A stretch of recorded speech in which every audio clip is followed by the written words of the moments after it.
Hey guys, it's Abby Jordan from EDM 310, and this is going to be my final reflection for the semester. Yes, I actually made it through EDM 310 with Doctor Strange, and you will too. Um, Today, I'm just going to talk to you a little bit about the things I've learned, some things I wish I would learn more about, maybe. Things that I'm going to take with me in my classroom one day. Some of the things I don't think I'll use that much. Um, Things that we did that I liked and didn't like. First, I guess I'll start off with the things that I learned. What most important thing that I think I learned this semester is really a whole new way of teaching. I guess before EDM 310, I never actually stopped and thought. It's not that I ever agreed with Birkback education, but I never really thought because my teachers never used the um, technology that we have today with me in school. I never sat back and thought about how I could use some things, with my students. So I think the most important thing that I learned was that how to use the computer as a resource. Take the computer to a whole new level when it comes to teaching and education.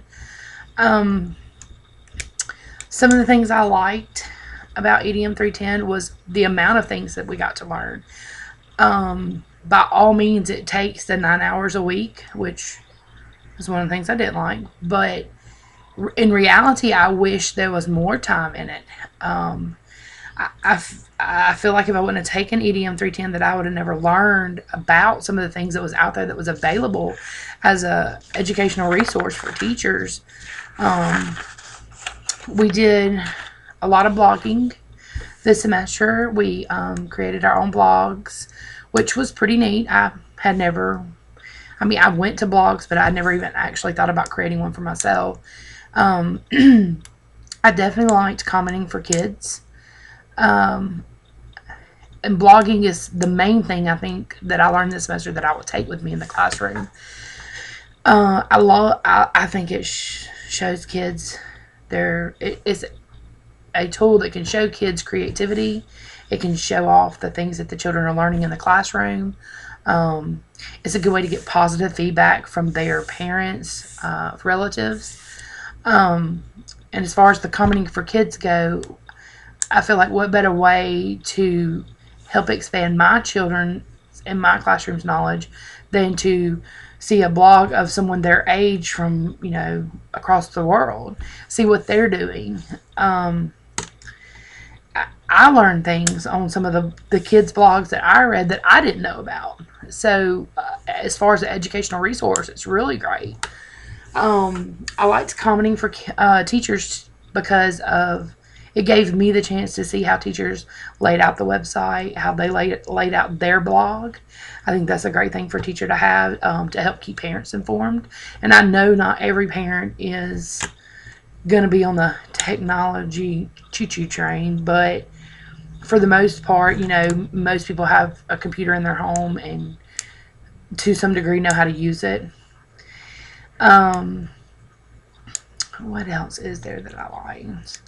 I had never done a timeline on the Time Toast website before.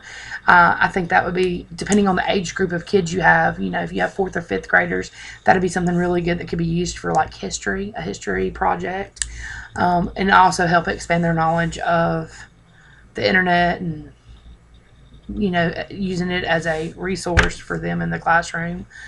Um, I don't feel like I learned enough about Twitter. I try to use it as much as I could. I just don't. I know it's a good. All the teachers are saying that it's a good way for a teacher to get educational resources. I'm just not up to date on it yet. I'm more of a Facebook junkie, I guess. I just had never used Twitter before this class, so that's something that I definitely want to continue my learning through. Um, I do wish we would have done a project with Glogster. I seen that on a couple of people's blogs from last semester, and I thought it was a really neat thing. Could also be used good in the classroom for a project based learning or what else? I definitely liked how there was someone that can help you almost all day. The lab was always open. Not that I didn't use it as much as, I probably could have, but it was nice to know that there was someone there if I needed someone to call. I could usually get a hold of someone on the helpline, or someone would email me right back. That was a very nice thing, because at first I was completely overwhelmed.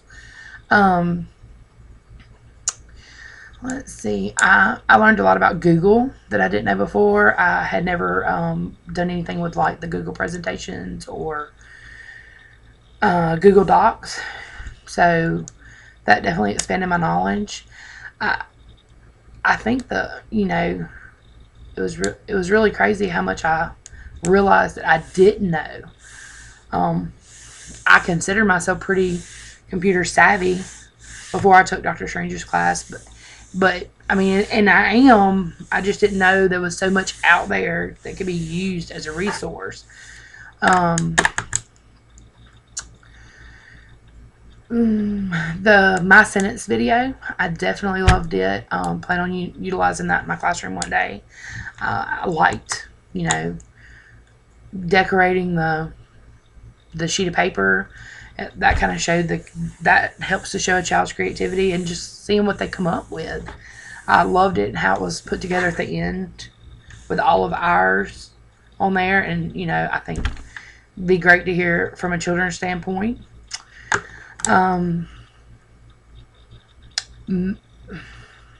Most of all, I just learned that there's so much out there, with a click of a button that you could do and that you could teach yourself, or help in teaching lessons to your classroom. It's just unreal. This is my first semester in like my professional classes, so first time that I had ever heard of a smart board, and I'm absolutely totally excited about using that one day in my classroom. My teachers never had nothing more than an overhead projector, and that was just something you had to copy the notes from. So definitely think that is the coolest invention ever, especially for elementary children. Other than that, if I could give any advice to future students, it'd just be to hang in there, make the most of it while you're in there, ask as many questions as you need to.